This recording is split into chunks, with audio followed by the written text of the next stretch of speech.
A graça e a paz, meus amados, nesta manhã nublada do dia 9 de maio do ano de 2024. E vamos que vamos, com tudo aquilo que o dia pode nos oferecer. Tá? Pode ser que em alguns momentos a gente se envergonhe de algo, ou em algum momento a gente até fique com sentimento de culpa. E eu estou dizendo isso, amados, que eu estou terminando de ler uma obra chamada Totem e Tabu, do Freud, Sigmund Freud, que escreveu esse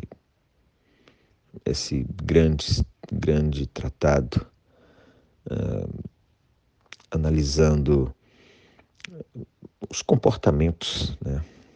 Os símbolos sagrados e respeitados, e que são os totens, e falando sobre os tabus, que são proibições, às vezes de origem incerta, que cercam e, de algum modo, cerceiam as liberdades individuais e coletivas de uma determinada sociedade, né? Ou orientam para que determinada coisa não aconteça. E nesse meio todo está uma discussão muito interessante sobre culpa e vergonha. E eu tenho me debruçado muito sobre isso e olhado o que causa vergonha em uma pessoa, o que causa culpa, o que desperta culpa numa pessoa. É impressionante como o lugar onde, ou a cultura da qual nós somos originários, no caso nosso, né, ocidentais, uma cultura judaico-cristã, faz com que a gente entenda que determinadas coisas nos causam vergonha. E não só entendemos isso, como nos posicionamos ou nos portamos de uma forma específica com relação às reações sobre esses momentos de vergonha, né? E culpa também. Agora, os japoneses, por exemplo, eles se posicionam bem diferente diante de certos acontecimentos que para eles produzem muita vergonha. Por exemplo, quando o filho não consegue atingir um nível de escolarização ou um resultado na escola, eles consideram que isso é desonrar a família. E muitos dos adolescentes pagam com a própria vida, eles acabam se matando por não terem atingido. Então a questão da honra para eles é vital. Então você desonrar o seu país ou a sua família é motivo de morte, né? Então, não que eles sejam condenados à morte por isso, mas que é tão violento essa emoção despertada pela vergonha, que eles acabam, muitos deles, né, tirando a própria vida.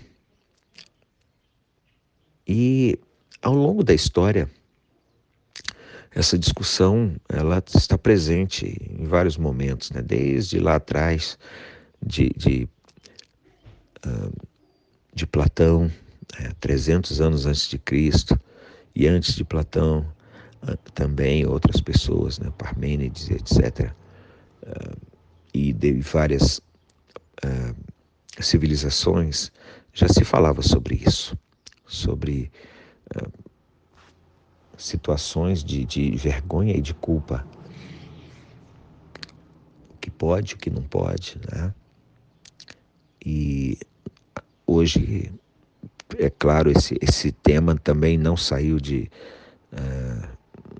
da pauta, mas quando você olha para os dias de hoje, é algo interessante. Uma pessoa pode, por exemplo, ir em um mercado e alguém devolver o troco, né, o caixa lá devolver o troco a mais, e essa pessoa pega tranquilamente. Mas essa mesma pessoa, em um momento de uma festa ou algo assim, chega e vê alguém que está usando uma roupa exatamente igual à sua, sai de fininho, né? Fica com vergonha porque não gostaria de mostrar que está com a mesma roupa ou algo assim, algo tão banal, tão simples. Ou então, se a pessoa está com uma espinha ou algo grande no rosto, essa pessoa fica sem ir a festas ou não prefere não tirar fotos, expor fotos em redes sociais, porque fica com vergonha da aparência. Ou seja, acaba que a vergonha, ela acaba se transformando em algo mais visual do que do ponto de vista ético e moral, né? Ela vem sendo substituída por isso. A culpa é a mesma coisa, né? Faça as coisas de forma com que a culpa seja minimizada.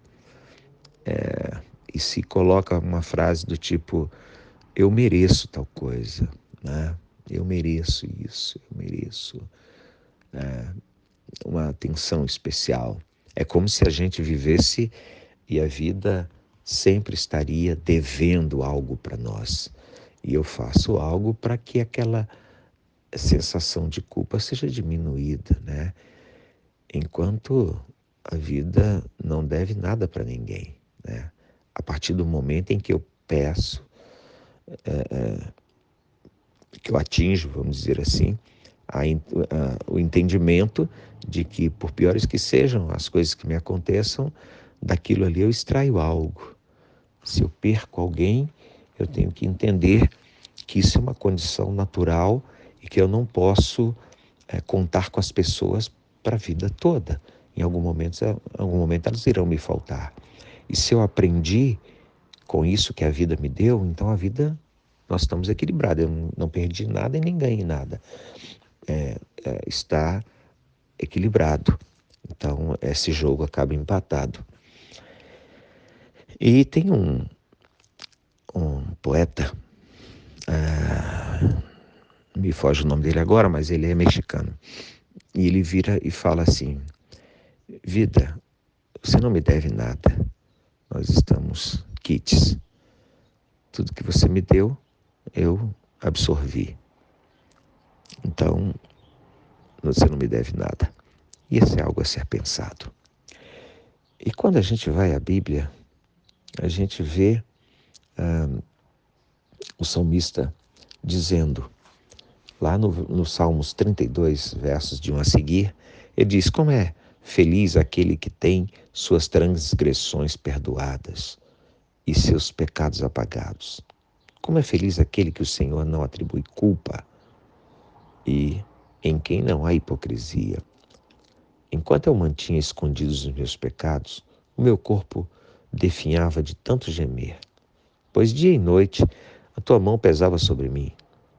Minhas forças foram se esgotando como um tempo de seca. Então reconheci diante de ti o meu pecado e não descobri as minhas culpas. Eu disse, confessarei as minhas transgressões ao Senhor, e tu perdoastes a culpa do meu pecado. Portanto, que todos os que são fiéis orem a ti, enquanto puderem, enquanto podes ser encontrado.